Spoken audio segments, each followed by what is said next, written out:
2024 সালের 5 আগস্ট বাংলাদেশ থেকে উৎখাত হয়েছিল শেখ হাসিনার 16 বছরের শাসন আমল। আসসালামু আলাইকুম সুপ্রিয় দর্শক, স্বাগত জানাচ্ছি যে কথা জানতে চান অনুষ্ঠানে। আমি মুস্তফা ফিরোজ এবং আমার অপর প্রান্তে যুক্ত আছেন আবু হেনা রাজ্জাকি, সিনিয়র আইনজীবী। আসসালামু আলাইকুম দর্শক, নতুন একটি সংবাদে আপনাকে স্বাগতম। প্রিয় দর্শক, বাংলাদেশের যে বর্তমান প্রেক্ষাপট চলছে তারই আলোকে বেশ কয়েকটি গুরুত্বপূর্ণ ভিডিও নিয়ে আপনাদের সামনে হাজির হয়েছি, যার কিছুটা অংশ বিশেষ আপনারা ভিডিও শুরুতে দেখেছেন। প্রিয় দর্শক, ভিডিও শুরুটা দেখে কিন্তু বুঝতে পেরেছেন আজকের নিউজটা ঠিক কতটা গুরুত্বপূর্ণ এবং ঠিক কোন বিষয়টাকে ইঙ্গিত করছে। তাই বলবো, যারা ভিডিওটি অন করেছেন একটু না টেনে সম্পূর্ণ ভিডিওটি মনোযোগ সহকারে শেষ পর্যন্ত দেখতে থাকুন। দর্শক মণ্ডলী, আমি আর এই বিষয় নিয়ে বেশি কথা বলবো না, চলে যাব আজকের কাঙ্ক্ষিত ভিডিওতে। তার আগে বলবো, যারা এই চ্যানেলে নতুন আছেন অবশ্যই চ্যানেলটি সাবস্ক্রাইব করে পাশে থাকা বেল বাটনটি ক্লিক করে রাখবেন প্রত্যেক মুহূর্তের আপডেট পাওয়ার জন্য। তো চলুন দর্শক, ভিডিওটিতে একটা লাইক দিয়ে ধারাবাহিকভাবে আজকের সবগুলো ভিডিওর আলোচনা দেখে আসি।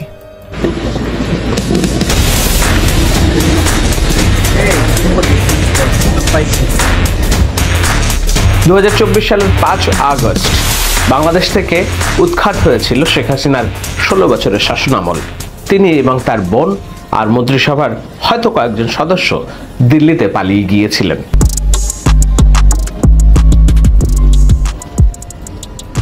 আমি যখন আলোচনা করছি ডিসেম্বরের 8 তারিখ, 4 মাস পরেও তিনি সেখানে আছেন, বহলতবিয়াতে আছেন। সেখান থেকে দেওয়া একটি সাক্ষাৎকারে 6 তারিখ শেখ হাসিনার পুত্র সজীব ওয়াজেদ জয় স্পষ্টভাবে ঘোষণা দিয়েছিলেন তার মা আর বাংলাদেশের রাজনীতিতে ফিরবেন না। আমরা কয়েকজন শুধুমাত্র জানতাম যে তিনি ঘোষণা দেবেন তিনি পদত্যাগ করছেন এবং একটা সংবিধান অনুযায়ী যাতে একটা ট্রানজিশন অফ পাওয়ার হয় সেটাই ছিল ওনার প্ল্যান। শুধু শেখ হাসিনাই নয়, সজীব ওয়াজেদ জয় নিজেও আওয়ামী লীগের রাজনীতি আর করবেন না বলে ঘোষণা দিয়েছিলেন। আপনার রাজনীতিতে আসার সম্ভাবনা আছে কি এখন? না, বর্তমানে নাই। আমাদের এই দেখেন, এই 3 বারের মতন আমাদের পরিবারের বিরুদ্ধে coup হলো। এটা আমাদের 3 বারের মতন সবকিছু হারিয়ে বিদেশে থাকতে হলো। আর আমরা তো ধরেন, আমি আর আমার মা বাদে আমরা সবাই বিদেশে অনেক বছর ধরে আছি। আমরা এখানে সেটেল, আমাদের এখানে জীবনে কোনো অসুবিধা নেই। এমনকি শেখ রেহানা এবং তার পুত্ররা কিংবা কন্যা বাংলাদেশে আওয়ামী লীগের রাজনীতির হাল ধরবে কিনা সেই প্রশ্নের উত্তরেও বলছিলেন যে না, এটি আর এখন আমাদের বিষয় নয়, শেখ পরিবারের বিষয় নয়, বাংলাদেশে যারা আছে তারা ঠিক করবে তারা কি করবে। আরেকটু বোঝার জন্য বিষয়টা যে আপনি যদি রাজনীতিতে না আসেন সেক্ষেত্রে শেখ রেহানা এবং তার 2 সন্তানের কেউ রাজনীতিতে আসার সম্ভাবনা আছে কিনা? না, তাদের আসার কোনো এর 2-1 দিনের মধ্যেই অবশ্য সজীব ওয়াজেদ জয় বুঝতে পেরেছিলেন যে তিনি ভুল করেছেন। মাঠে যেসব নেতাকর্মীদেরকে রেখে 16টা বছর যাদের সমর্থনে সরকার চালিয়েছেন তাদেরকে এক দুর্নিব বিপদের মধ্যে রেখে তারা যে পালিয়েছে এবং এখন যে তাদেরকে ডিজোন অর্থাৎ তাদেরকে চিনছে না শেখ পরিবার, শেখ হাসিনা, সজীব ওয়াজেদ জয়, মাঠে নেতাকর্মীরা যে তাতে হতাশ এবং একটা তাদেরকে বিশ্বাসঘাতক বলে অভিহিত করছে, তারপরেই অবশ্য তারা তাদের টোন বদলান, কথা বদলান যে না, আওয়ামী লীগ মরেনি, আওয়ামী লীগ বেঁচে আছে। কিন্তু সজীব ওয়াজেদ জয় তার ভাষায় আরাম-আয়েশের পশ্চিমা জীবনযাপন রেখে বাংলাদেশের রাজনীতিতে ফিরবেন সে বিষয়ে নিশ্চিতভাবে বলেননি। তাহলে কে হবে আওয়ামী লীগের উত্তরসূরি, কে ধরবে আওয়ামী লীগের হাল? মাঝে আমরা অনেক রকম বক্তব্য দেখেছি সোহেল তাজ, তাদের পরিবার, অথবা নারায়ণগঞ্জের মেয়র আইভি রহমান, অথবা আব্দুল হামিদ সাবেক রাষ্ট্রপতি, অথবা সাবের হোসেন চৌধুরী, নানানজনকে আমরা কল্পিতভাবে শুনেছি আওয়ামী লীগের নেতৃত্বের হাল ধরতে। কিন্তু সব হিসাব নিকাশ এবং জল্পনা কল্পনা শেষে সম্ভবত একটি হিসাবই পরিষ্কার হচ্ছে। কি সেটা? শেখ হাসিনা স্বয়ং তিনি হয়তো আওয়ামী লীগের রাজনীতির হাল ধরবেন, আওয়ামী লীগের রাজনীতি সক্রিয়ভাবে করবেন এবং করছেনও।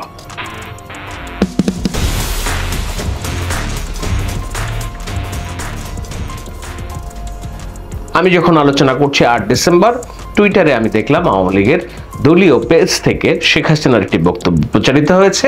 যুক্তরাষ্ট্র আওয়ামী লীগের সভায় তিনি ভার্চুয়ালি যোগদান করে একেবারে রাজনীতির ভাষায় কথা বলেছেন, আওয়ামী লীগের সভানেত্রী হিসেবে কথা বলেছেন শেখ হাসিনার সরকার উৎখাত করে যেই সরকার বর্তমানে আছে সেটা অবৈধ দখলদার সরকার এবং ডক্টর ইউনূস মেটাকুলাসলি প্ল্যান করেই জুলাইয়ের অভ্যুত্থান ঘটিয়েছে নিজে তাদের মাস্টার মাইন্ডকে দিয়ে এই ধরনের অভিযোগ তিনি করেছেন। জানেন যে এখানে ডক্টর ইউনূস সে বহুদিন থেকে চেষ্টা করেছিল, 2017 দল করার চেষ্টা করেছিল, ব্যর্থ হয়েছিল। এরপর সে ষড়যন্ত্রে লিপ্ত হয় এবং সেটা সে নিজেই বলেছে। যখন জাতিসংঘে গিয়েছিল বিল ক্লিন্টন ফাউন্ডেশনের এক অনুষ্ঠানে বিল ক্লিন্টনের সঙ্গে পরিচয় করার সময় সে বলেছিল যে 2024 জুলাই 7 তারিখ থেকে যে কোটা আন্দোলন শুরু হয়, এটা কোনো ছাত্র জনতার আন্দোলন ছিল না, এটা ছিল তার মেটিকুলাসলি ডিজাইন করা। বাংলাদেশের কোনো গণমাধ্যমে শেখ হাসিনার বক্তব্য প্রচারে নিষেধাজ্ঞা আছে। আমিও শেখ হাসিনার বিদ্বেষমূলক শেখ হাসিনার বিদ্বেষমূলক বক্তব্য প্রচারে নিষেধাজ্ঞা আছে। আমি বিদ্বেষমূলক অংশ প্রচার করছি না, কিন্তু না করেও যে আলোচনাটা করা দরকার সেটা হলো শেখ হাসিনা রাজনীতিতে ফেরার সব রকম হিসাব পরিষ্কার করে ফেলেছেন। কেন তিনি রাজনীতিতে ফিরছেন? এর মধ্য দিয়ে আওয়ামী লীগের রাজনীতি মরবে না জীবিত হবে? আওয়ামী লীগের রাজনীতিতে শেখ হাসিনার নেতৃত্বের ভবিষ্যৎ কতখানি? বাংলাদেশে ভোটের রাজনীতিতেও গণহত্যার অভিযুক্ত শেখ হাসিনার ভবিষ্যৎ কতখানি? এই সমস্ত নানান রকম আলোচনা, জল্পনা কল্পনার যেসব প্রশ্ন আছে তার প্রশ্নের কিছুটা উত্তর দেওয়ার চেষ্টা করব। শেখ হাসিনা অবসর নেওয়ার জন্য যে দীর্ঘমেয়াদী আমরা প্রতিশ্রুতি আমাদের মানসপটে আছে, যেমন 2019 সালের একটি প্রোগ্রামে শেখ হাসিনা রাজনীতি থেকে অবসর নেওয়ার ঘোষণা দিয়েছিলেন। বলছিলেন অবসর তো আমাকে নিতেই হবে এবং অবসর নেওয়ার পরে টুঙ্গিপাড়ায় যেয়ে তিনি জীবনযাপন করবেন। কিন্তু বয়স 74 পেরিয়ে 75-এ পা দেওয়ার পরেও কিংবা 75-এ পা দেওয়ার মতো হলেও শেখ হাসিনা যে রাজনীতি ছাড়বেন না এবং তার এই যে ভারতে বসে বাংলাদেশের অভ্যন্তরীণ অন্তর্বর্তীকালীনকে যেমন অস্থির করা কিংবা ভবিষ্যতে যদি কেউ সরকার গঠন করে তাদের সাথে মিলে রাজনীতি করা, আদতে শেখ হাসিনার জন্য একটা পরিকল্পনা, চূড়ান্ত রকম পরিকল্পনা। সেই পরিকল্পনার পথেই হাঁটছেন শেখ হাসিনা। বেশ কিছু ইন্ডিকেটরের মধ্যে একটা বললাম যে ভাষণে তিনি নিজের অবস্থান জারি করার চেষ্টা করছেন, দলীয় নেতাকর্মীদের সুসংগঠিত করার চেষ্টা করছেন, হোয়াটসঅ্যাপে, ভিডিও কলে, নানানভাবে যেভাবে তারেক রহমান লন্ডনে বসে থেকেও তার নেতাকর্মীদের সাথে নিবিড় যোগাযোগ সম্পর্ক স্থাপন রেখেছিলেন, সেটিকেই প্রাথমিক শিক্ষা নিয়ে শেখ হাসিনা এই একই কাজ করছেন। এটি হলো একটা ইন্ডিকেটর।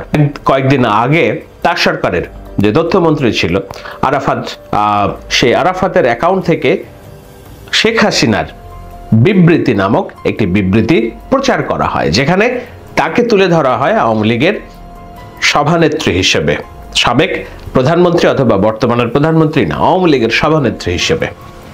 বোঝাই যাচ্ছে যে আওয়ামী লীগের সভানেত্রী হিসেবে আর কেউ নন, এখনো শেখ হাসিনা নিজেই পদে আছেন এবং নিজে আওয়ামী লীগ দলের নেতৃত্ব দিবেন। কোথা থেকে নেতৃত্ব দিবেন? পালিয়ে থেকে, ভারতে থেকে নেতৃত্ব দিবেন। কিভাবে নেতৃত্ব দিবেন? কেন নেতৃত্ব দিবেন? কেননা নেতৃত্ব দিবেন এই কারণে যে তিনি তার রাজনীতি শেষ হচ্ছে না, রাজনীতি থেকে তিনি অবসর নিচ্ছেন না, নেওয়ার আপাতত অভিপ্রায় নেই। অথচ এটিই হতে পারত বাংলাদেশে আওয়ামী লীগের রাজনীতির নতুন করে বেঁচে থাকার সবচেয়ে বড় মহেন্দ্রক্ষণ যদি শেখ হাসিনা পদত্যাগের কিংবা রাজনীতি থেকে অবসরের সিদ্ধান্তটা নিতে পারতেন।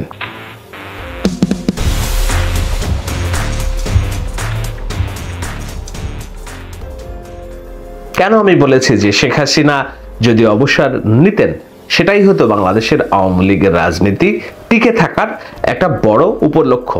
কেননা শেখ হাসিনার হাতে জুলাই অভ্যুত্থানের অগণিত ছাত্র জনতার হত্যার দাগ।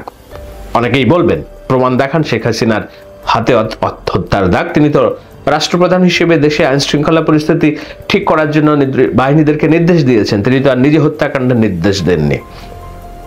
আমি যুক্তি অখণ্ডন করছি না, কিন্তু এটাই হয়, এটাই নিয়ে তো ঠিক যেই কারণে সাক্ষ্য প্রমাণ এস্টাবলিশ করা ছাড়াই তারেক রহমানকে যদি সাজা দিতে পারেন, মৃত্যুদণ্ডের আদেশ দিতে পারেন, লুৎফুজ্জামান বাবরকে যদি মৃত্যুদণ্ডের আদেশ দিতে পারেন, জামায়াতে ইসলামের নেতাদের যদি বিচারিক হত্যাকাণ্ডের নির্দেশ দিতে পারেন, খালেদা জিয়াকে যদি দিনের পর দিন, মাসের পর মাস কারাবন্দী রাখতে পারেন, তাহলে কেন শেখ হাসিনাকে তার হাতে ঘটে যাওয়া 1 জুলাই অগাস্ট মাসে প্রায় 2000 মানুষের হত্যাকাণ্ডের সরাসরি দায় শেখ হাসিনা, এবং তার শাস্তি কেন হবে না? এইটা যারা ভাবছেন, কেন ভাবছেন যে তার শাস্তি হওয়া উচিত নয়? তো শেখ হাসিনার যদি শাস্তি হয়, এই শেখ হাসিনা দণ্ডাদেশ নিয়ে আওয়ামী লীগের রাজনীতির নেতৃত্ব দিবেন? কোথা থেকে দিবেন, কিভাবে দিবেন? বিএনপির তো তাও এইখানে একটা দল ছিল, আছে। মির্জা ফখরুল ইসলামের মতো মানুষ গত 1.5 দশক ধরে শক্ত হাতে একেবারে শত নির্যাতনের পরও দেশকে নেতৃত্ব দিয়ে গেছেন, কেননা এই দলের বিরুদ্ধে গণহত্যার অভিযোগ ছিল না। রুহুল কবির রিজভী দিনের পর দিন, রাতের পর রাত বিএনপির কার্যালয়ে ঘুমিয়েছেন এক কাঁথায়, এক বালিশে। তিনি নীতি নৈতিকতা নিয়ে রাজনীতি করেছেন, মিছিল করেছেন 10 জন নিয়ে, 5 জন নিয়ে, কেননা তার বিরুদ্ধে গণহত্যার অভিযোগ ছিল না। তারেক রহমান লন্ডনে বসে তিনি মানুষকে, তার নেতাকর্মীদেরকে দিনের পর দিন, ঘন্টার পর ঘন্টা সময় দিয়ে রাজনীতি করেছেন, আলোচনা করেছেন। কেন করেছেন? তার বিরুদ্ধে গণহত্যার অভিযোগ নেই। তিনি উৎখাতকৃত সরকারের কোনো প্রধানমন্ত্রী ছিলেন না। শেখ হাসিনা উৎখাতকৃত একটি সরকারের প্রধানমন্ত্রী ছিলেন। একাধিকবার বলেছেন রাজনীতি করবেন না, করছেন। তার হাতে প্রায় 2000 ছাত্র জনতার দাগ, এবং সেটা তো এমনি এমনি হয়নি। বাংলাদেশে 5 আগস্ট, তার আগ দিয়ে অগস্টের 1 তারিখ থেকে কিংবা জুলাইয়ের 15-16 তারিখের পর থেকে বিভিন্নভাবে, ধাপে ধাপে, মোড়ে মোড়ে, মহল্লায় মহল্লায়, জেলায়, থানায়, বিভাগীয় শহরগুলোতে এত লক্ষ কোটি মানুষ একসাথে রাস্তায় এসে অবস্থান জ্ঞাপন করেছে, এত লক্ষ কোটি মানুষ একসাথে এসে বিজয় উল্লাস করেছে। এটি স্বাধীনতার পরের দিনও সম্ভবত 16ই ডিসেম্বরেও এত বিজয়ের উল্লাস ঘটেনি। তো এই বিশাল সংখ্যক জনগোষ্ঠীর প্রত্যক্ষভাবে, সরাসরিভাবে যেই সরকার উৎখাত করার পেছনে যেই অবদান কিংবা যেই ভূমিকা, এবং এই বিজয়ের অংশীদার কেবল কোনো নির্দিষ্ট দল না, জামাত না, শিবির না, বিএনপি না, ছাত্ররা না, আপামার জনসাধারণ, তারা মনে করে এই উৎখাতে তারও অবদান আছে। তো এই ধরনের একটি জনগোষ্ঠীর মনোভাব, ক্ষোভকে সামনে নিয়ে রেখে শেখ হাসিনা বাংলাদেশে আওয়ামী লীগের মতো রাজনৈতিক দলের নেতৃত্ব দিবেন? সেই নেতৃত্ব সাধারণ মানুষের কাছে গ্রহণযোগ্য হবে? আমার হিসেবে হওয়ার কথা নয়। এ কারণেই বলেছি যে আওয়ামী লীগ নামক রাজনৈতিক দলটিকে বাঁচিয়ে রাখার জন্য এর চেয়ে ভালো কোনো বিষয় হতো না যদি শেখ হাসিনা নিজে নেতৃত্বে না দিয়ে অপেক্ষাকৃত তরুণ, সৎ, যাদের হাতে রক্তের দাগ নেই, সর্বজন গ্রহণযোগ্য কাউকে সামনে আনতেন, এবং দল যদি সেভাবে পরিচালিত হতো, কেবল তাহলেই হয়তো বাংলাদেশে আওয়ামী লীগের রাজনীতি বেঁচে থাকতো।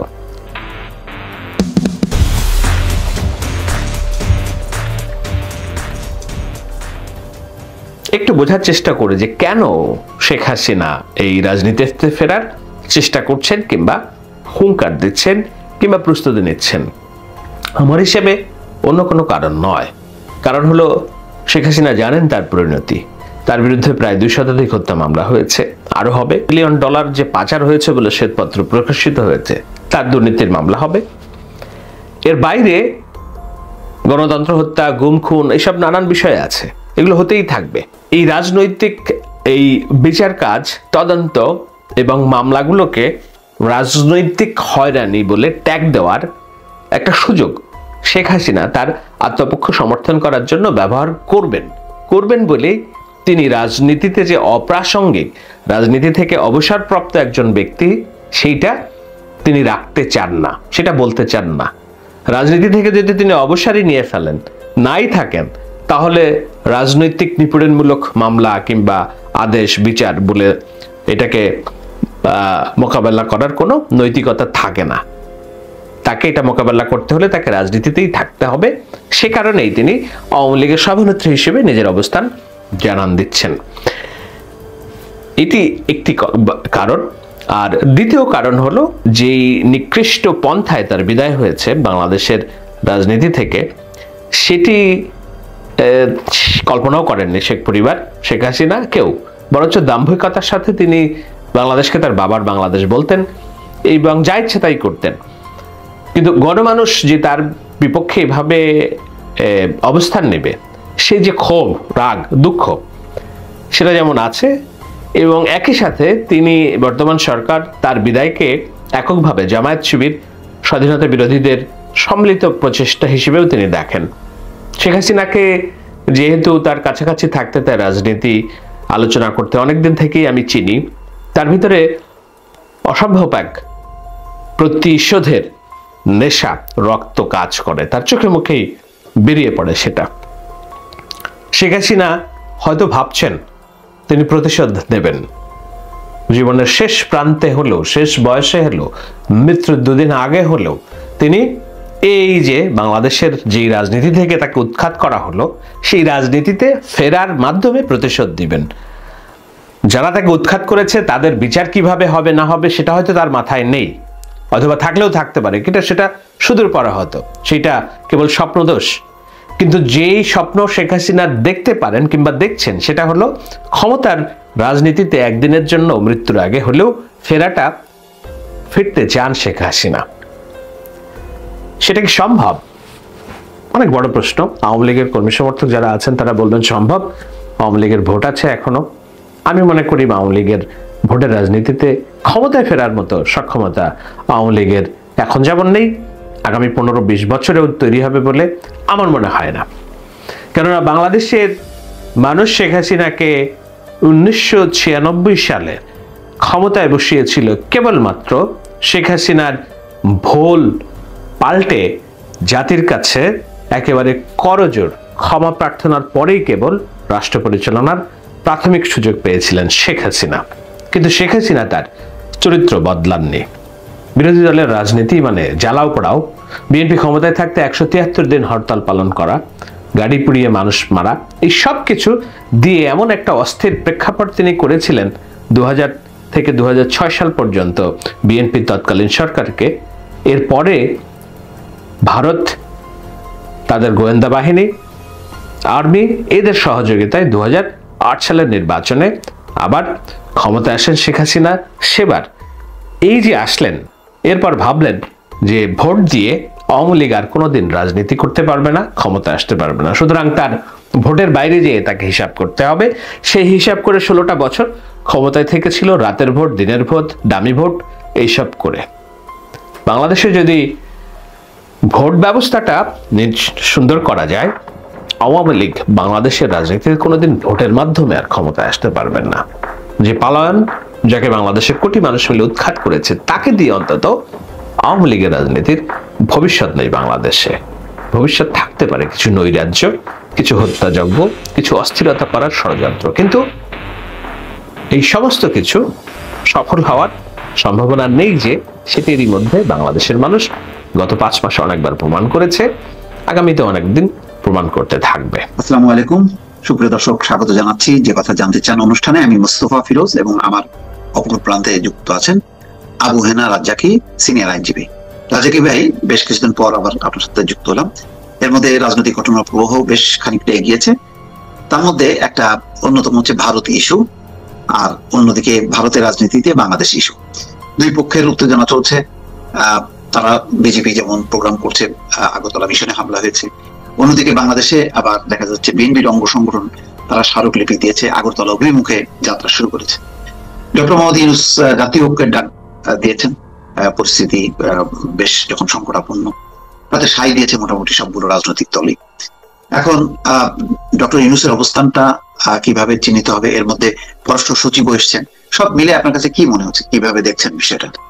ধন্যবাদ ফিরোজ আপনাকে। যে প্রসঙ্গগুলো আপনি আনছেন, অনেকগুলো প্রসঙ্গ লম্বা হয়ে যাবে হয়তো, বিষয়টা ঠিক। এবং আপনি একটা কথা বললেন ইতিমধ্যে যে বিএনপির 3টি অঙ্গ সংগঠন ভারতের হাই কমিশনে গেছে এবং তারা স্মারকলিপি দিয়েছে, এবং পত্রিকাকে নিউজ আসছে ফাঁকে বেশ বড় হেডলাইন, সেটা হলো ভারতীয় হাই কমিশনে বিএনপির 3টা সংগঠনের স্মারকলিপি। এবং এই 3টা সংগঠনের স্মারকলিপি দিচ্ছে, এখানেই কিন্তু শেষ নয়। এবং তারা বলছে যে আগামীকাল বাদে পরশুদিন 11 তারিখ তারা আবার এই 3টা সংগঠনই আগরতলা অভিমুখে তাদের অভিযাত্রা শুরু করে। এখন প্রশ্ন হচ্ছে যে একটা দেশের পতাকা অবমাননা করেছে কিংবা তার উপর হাই কমিশনে আঘাত করেছে, এটা নিয়ে অবশ্যই প্রতিবাদ হতে পারে। কিন্তু আমি যে জায়গাটায় বলবো সেটা হলো, আজকে পর্যন্ত দেশের সিচুয়েশন, তাতে সরকার প্রতিবাদ হওয়াটা খুব যৌক্তিক। মানে আমরা এমন না যে ভারতের সাথে আমাদের যুদ্ধ লেগেছে বা কিছু, সুতরাং সেক্ষেত্রে ব্যক্তি উদ্যোগে যদি কেউ যায় বা দল যদি যায়, তাহলে সেটা কি প্রমাণ করতে যায়? বিষয়টা এমন হতে পারে যে আমরা দেশপ্রেমিক, সুতরাং ভারত আমাদের এই বিষয়গুলোকে অপমান করেছে এবং আমরা একটা স্ট্যান্ড নিচ্ছি। এবং আলটিমেটলি এটা এন্টি ইন্ডিয়া বিরোধী একটা সেন্টিমেন্ট হয়।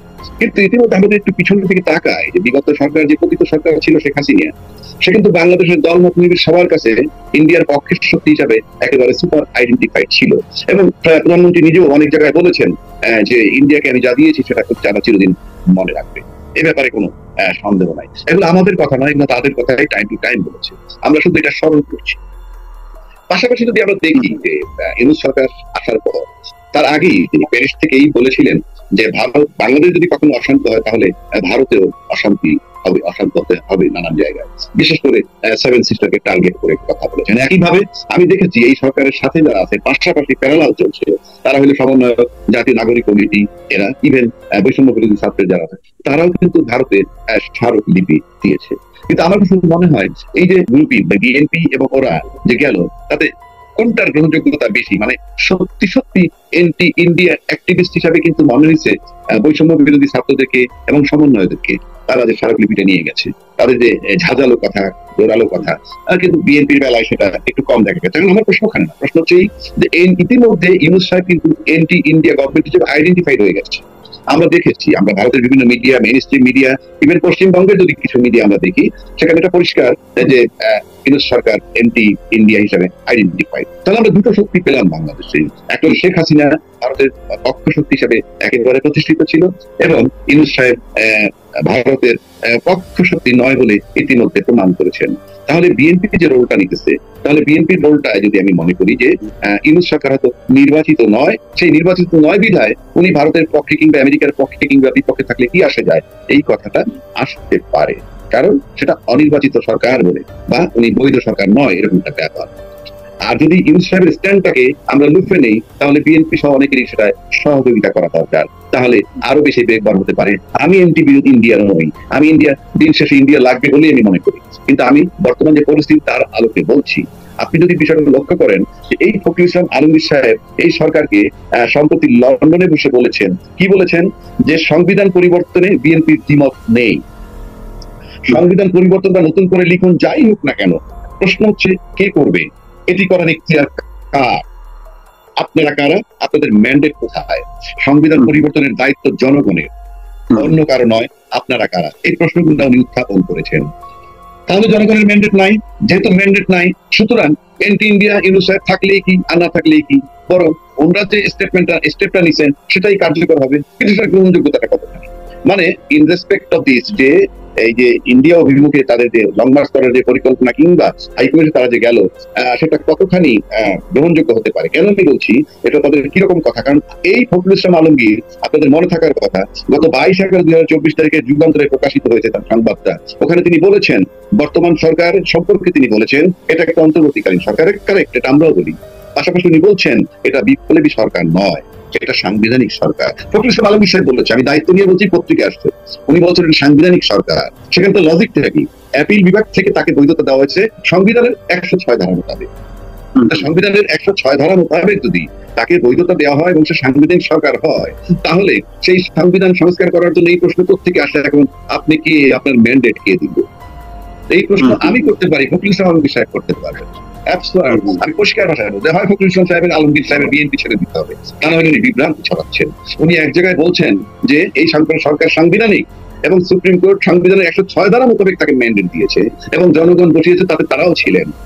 তারা যদি থাকেন তাহলে ইউনূস সাহেবের যত কর্মকাণ্ড তার সাথে তার সহযোগিতা করতে হবে, বিশেষ করে ফখরুল ইসলাম আলমগীর সাহেব সহ তার দলটা আমি জানি না, কিন্তু ব্যক্তির। এখন এই যে প্রশ্নগুলো উত্থাপন করলেন, এটা কোনোভাবেই গ্রহণযোগ্য নয়। সুতরাং আমি মনে করি যে ইউনূস সাহেব যদি এন্টি ইন্ডিয়ান হয়ে থাকেন, আর ওনার যদি এরকম অ্যাটিটিউড আমরা দেখি তার 3টা সংগঠনের, তাহলে তো একাকার হয়ে গেল। কিন্তু জোরালো কোনটা সেটা হলো বিষয়। আমি ইন্ডিয়া বিরোধী কথা বলার জন্য এখানে আসিনি। আমি সম্প্রতি দেখেছি যে তারা রিজভী সাহেব ইন্ডিয়ার শাড়ি তুলে ফেলেছেন, তাতে যেটা দাঁড়ায়, কিন্তু এখনো কি সে মানে ইউনূস সাহেবের চেয়ে বেশি এন্টি ইন্ডিয়ান প্রমাণ করেছেন? আমি কিন্তু এন্টি ইন্ডিয়ানই প্রমাণ করছেন কি সেখানে যাচ্ছে পারছেন কিনা বিষয়টা। আমার কাছে দুটো জিনিস পরিষ্কার হয়েছে, একদিকে আওয়ামী লীগ ছিল ওখানে গ্রহণযোগ্য, আর ইউনূস সাহেব গ্রহণযোগ্য নয়। সেক্ষেত্রে কেন তাদের এই যাত্রাটা শুরু হলো? এবং উনি এক জায়গায় বলছেন এটা তারা সাংবিধানিক সরকার, আরেক জায়গায় বলছেন এদের ম্যান্ডেট নাই। এই যে কনফিউজ করতেছেন, দেশবাসী কিন্তু বিএনপির মতো একটা বড় দলের দিকে তাকিয়ে আছে। সেখানে ফখরুল ইসলাম আলমগীর সাহেবের এই যে কন্ট্রাডিক্টরি কথাবার্তা, এতে কিন্তু আমরা আস্থার সংকটে পড়ে যাচ্ছি। এবং এইরকম একটা ক্রাইসিস টাইমে এত বড় একটা দল যদি দেশবাসীকে অনাস্থার দিকে নিয়ে যায় বা সংকটের দিকে নিয়ে যায়, সেটা দায় কে নিবে? কিন্তু এমনি নর্মালি তো ইউনূস সাহেবকে বলা হতো যে তিনি আমেরিকার লোক, এটি আমরা জানতাম অনেক আগে থেকে। এখন দেখা যাচ্ছে উনি কি তাহলে শিফট করলেন? আপনার কাছে কি মনে হয়?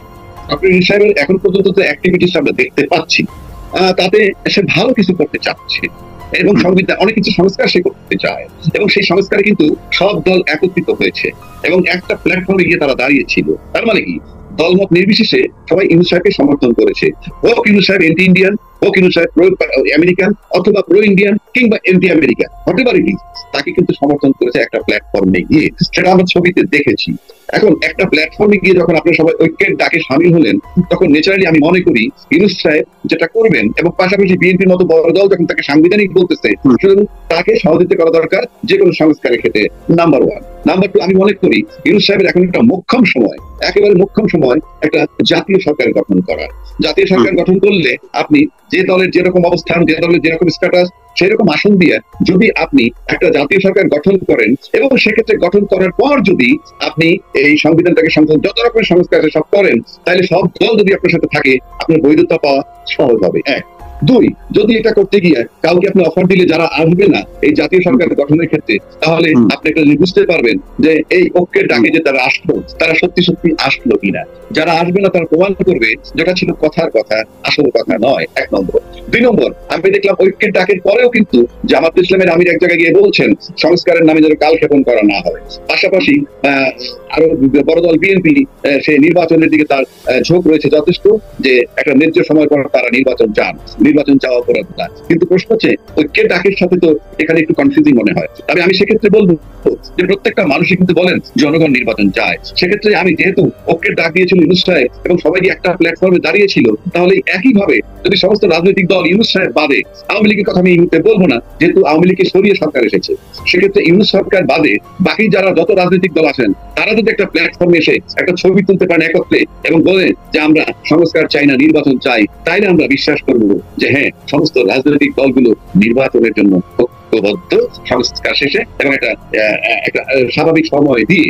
সেক্ষেত্রে সমস্ত জনগণ ধরা যাবে না, কেননা 15 থেকে 20% লোক অলওয়েজ থাকে ফ্লোটিং, বা 15%, তারা হলো সময় বুঝে হিসাব করে ভোট দেয়। কাজে সমস্ত রাজনৈতিক দল যদি উপদেষ্টা পরিষদ বাদে যদি তারা আসে একটা প্ল্যাটফর্মে এসে ঘোষণা দেয় আমরা সংস্কার পরে করবো, আগে নির্বাচন চাই, তাহলে দেশবাসী বিশ্বাস করবে বা দেশবাসী মনে করবে যে হ্যাঁ, সত্যি সত্যি নির্বাচন দরকার। সেটা প্রমাণ করা না পর্যন্ত আমার কাছে মনে হয় ইউনূস সাহেবকে সহযোগিতা করা দরকার। এক নম্বর।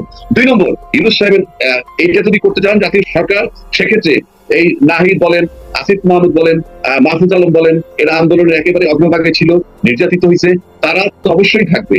পাশাপাশি অন্য যারা আছে এরা কেউই রাজনৈতিক নয়। জাতীয় সরকার গঠন করতে গেলে প্রয়োজন তাদেরকে সবাইকে আপনি বাদ দিয়ে দেন। আপনার দরকার দেশ গঠন করা, আপনার দরকার ঐক্যমত্য তৈরি করা, আপনার দরকার শান্তি ফিরিয়ে আনা, আপনার দরকার সুন্দর গণতন্ত্র ফিরিয়ে আনা, আপনার দরকার সংস্কার। সুতরাং সব দল রাজনৈতিক দলদেরকে ইমিডিয়েটলি আপনি অফার দেন জাতীয় সরকার বানাবেন, দেশবাসীর কাছে চিহ্নিত করেন কারা দেশের কি বলে জাতীয় সরকার চায়, কারা চায় না, এবং কারা গণতন্ত্র চায় কিংবা চায় না। যেহেতু বৃহত্তর রাজনৈতিক দল সবাই বলতেছে সংবিধান সংশোধন করা দরকার, তাহলে জাতীয় সরকার করে ফেলেন, তাহলে তো ঝামেলা চলে যায়, এবং তারপরে নির্বাচিত হয়ে সেটাকে অ্যাপ্রুভাল দিয়ে দেবে। কিন্তু একটা রিপোর্ট আজকে দেখলাম কাল বেলাতে, সেখানে বলা হচ্ছে যে জাতীয় সরকারে বিষয়ে বিএনপি না, অর্থাৎ বিএনপি চায় যে মানে নির্বাচন হবে, নির্বাচনের মধ্য দিয়ে যে দল ক্ষমতা আসবে তারা দেশ চালাবে। এই মুহূর্তে তারা এই অন্তর্বর্তী সরকারকেই বলছে যে আর জাতীয় সরকার না, জাতীয় সরকারের বদলে তারা নির্বাচন চায়, এবং জাতীয় সরকারের ব্যাপারে তাদের কোনো ইয়ে নেই যে আবার নতুন করে সরকার গঠন হবে, ওই সরকারের ব্যাপারে তাদের কোনো আগ্রহ নেই, এমন একটা খবর কিন্তু আমি দেখছিলাম কালবেলাতে। যদিও এখন এই রিপোর্টটা হঠাৎ করে উধাও হয়ে গেল কেন বুঝতে পারছি না, আপনি কি বলবেন? যদি আপনি দেখে থাকেন তাহলে তো আমরা যে জাতীয় ঐক্যের ডাক দিল ইউনূস সাহেব, সেখানে কি আমরা থাকলাম? না, তো থাকলাম। না। তো আমি সেটা বলতে চাচ্ছি। তারপরে আমি মনে করি ইউনূস সাহেবের উচিত জাতীয় সরকারের আহ্বান করা এবং সে প্রয়োজনে প্রস্তাব পাঠাবে, আমরা এইভাবে একটা জাতীয় সরকার করতে চাই সবাইকে নিয়ে, এবং সেখানে এটা নোট করবে পত্রিকা থেকে নিয়ে, সবাই সংবিধান সংস্কার চান, সবাই রাষ্ট্রীয় সংস্কার চান, সবকিছু যখন চান, এবং আমরা চাই একটা জাতীয় সরকার গঠন করতে, এবং সেক্ষেত্রে কাছে মনে হয় এটা উচিত দেশের বৃহত্তর স্বার্থে। কারণ আপনি নির্বাচন করে, আমরা তো নির্বাচিত সরকারগুলো দেখেছি অতীতে, এবং শতবার আমাদের সংবিধান সংশোধন করতে করতে এমন জায়গায় আসছে, সংবিধান নিজেই একটা স্বৈরতন্ত্রের পুস্তক হয়ে গেছে। অর্থাৎ এই সংবিধানের আলোকে নির্বাচন করে যিনিই বলবেন তিনি স্বৈরাচার হবেন। আর একেবারে ওনারা সংশোধন করে ফেলবেন, তাহলে আমাদের এখন করতে দোষ কি জাতীয় ঐক্যের ভিত্তিতে? এটা আমার প্রশ্ন। অনেক ধন্যবাদ। দর্শক শুনছিলেন সমসাময়িক বিষয় নিয়ে আবু হেনা রাজ্জাকীর বিশ্লেষণ। দর্শক, আমাদের এই আলোচনা আগামীতে অব্যাহত থাকবে। আজকে এই পর্যন্তই, ভালো থাকবেন, আল্লাহ হাফেজ। সুপ্রিয় দর্শক, আমি আশা করছি আজকের নিউজটা আপনারা সকলে মনোযোগ সহকারে শেষ পর্যন্ত দেখেছেন। তো আজকের নিউজটা দেখে আপনার কাছে কি মনে হয়েছে? আপনার মূল্যবান মতামত অবশ্যই কমেন্ট সেকশনে লিখে যাবেন। দেখা হচ্ছে পরবর্তী কোনো আপডেট নিউজে। সে পর্যন্ত সুস্থ থাকবেন, ভালো থাকবেন, আমার জন্য দোয়া করবেন। আসসালামু আলাইকুম ওয়া রাহমাতুল্লাহি ওয়া বারাকাতুহু।